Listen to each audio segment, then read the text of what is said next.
Did you ever have a serious fling with drugs or alcohol?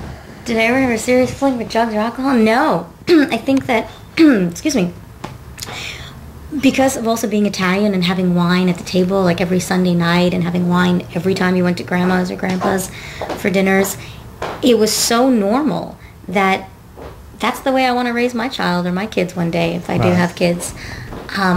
Just making it's a European thing, make it comfortable, and then people won't want to do it secretly because it's right there in front of them. And no, I've never really been into drugs. I mean, I've smoked weed a couple times, and it's nice every so often, but it's not really my thing. I mean, I get more high off of sex. I get more high off of just good times and parties and friends, and I don't need the drugs. I really don't. I mean, I really never. Doesn't also run in the family any alcoholics or anything, so I'm very blessed like that. What did you love and hate about UCLA? What did I love and hate about UCLA? Let's see.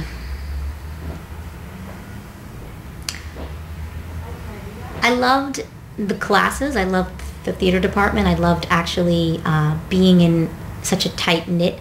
I loved the fact that you had a core class, so to speak, and your core class would take acting class together, would take speech together, would take all of your main classes together. I wouldn't say I don't like to use the word hate. I just think it's not one of those words, I guess, which is in my vocabulary. I don't usually say hate, so I guess what I intensely disliked. It's not even intensely disliked. It's like what I could have done without was all the other classes I had to take. I'm now grateful for the fact that I had to sit through, history classes and philosophy classes and Beatles classes, and I don't know why the Beatles class was like one of the hardest classes I've ever taken in UCLA, ever taken in my life in a college, was the Beatles class. You had to like transcript music, and it was ridiculous, this Beatles class. I mean, love the Beatles. God bless them. They're great. They're talented. But I just think it was ridiculous how we had to dissect music from the Beatles. And I want to close that door so I don't get hurt. Your friend in the background.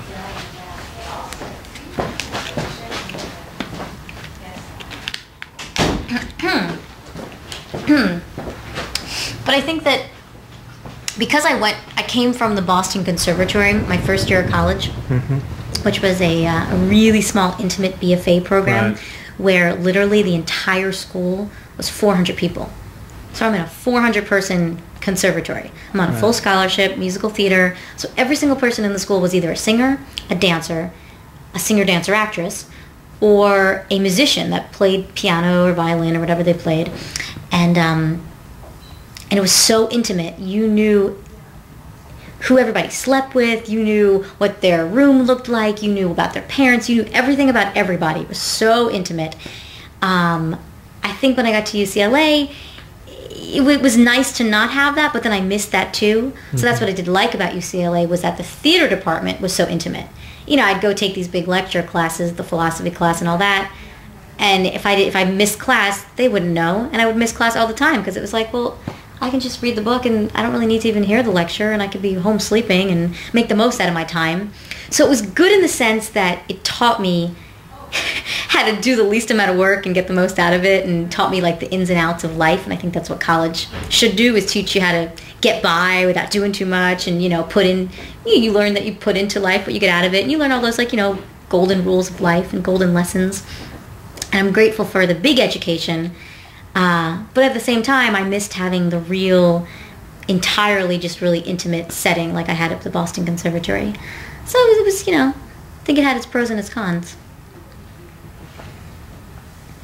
What traits in common, if any, have the men in your life that you've dated?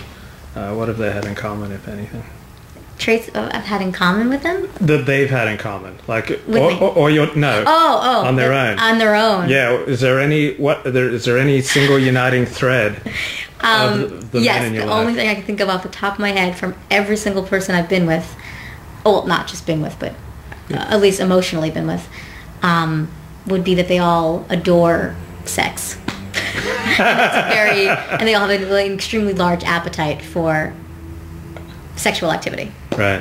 I'd say that's probably one of the only common threads I can see, because I think also from the men I dated, let's say boys I dated 5 years ago till now, it's so drastically different because I'm so drastically different and because I've evolved and, changed as a woman, that of course, I mean, it's funny to visualize the guys I dated before till now and put them all into the same bucket. I'm like, okay, what do they all have in common? Sex. I don't know, what else? I can't even say they're all good looking because they're not. Well, let me push you. What do most of them have in common, aside from sex, if anything?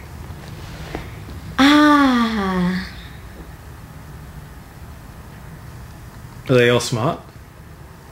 Pretty much? I mean, ones in the past? No. I mean, I've dated some guys. You've dated some real dummies. I wouldn't say dummies, but I mean, I've dated guys that I wouldn't even want to take home to mom just because I wanted to have that experience. Right. Came to California, and my number of how many people I've been with was kind of low. Right. I just wanted to raise it, and I just wanted to be promiscuous, and I just wanted to go on dates with guys that I knew were not going anywhere. Right. So if I put those guys in the same category as the guys I put now, forget it. It's night and day.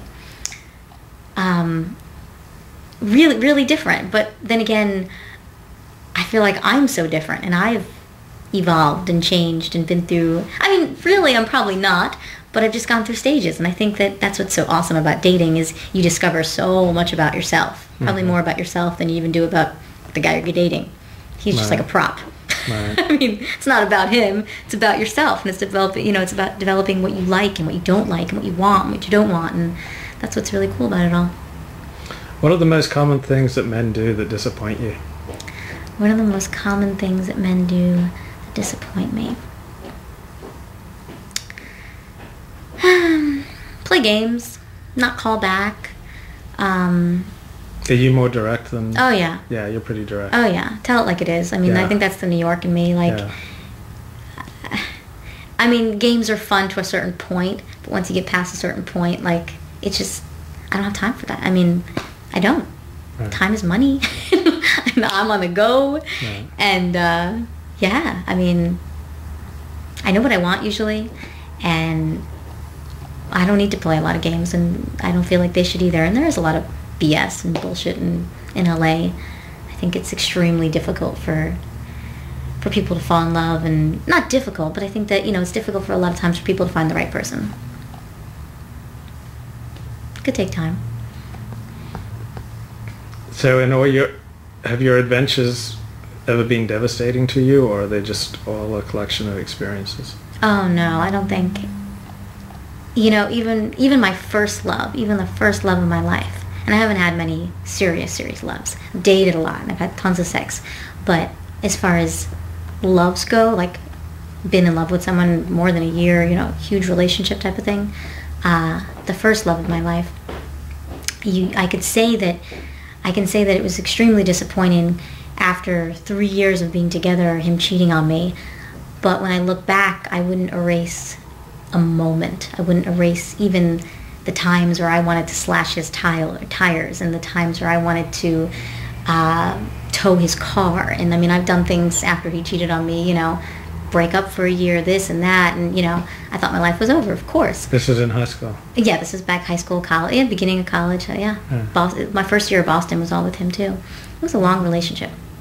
So that's why I say when I moved to California, I had not been with many people, because it was so much was on him.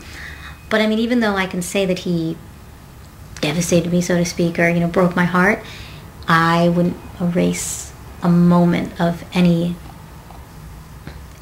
time shared with him, any hurt, any pain felt.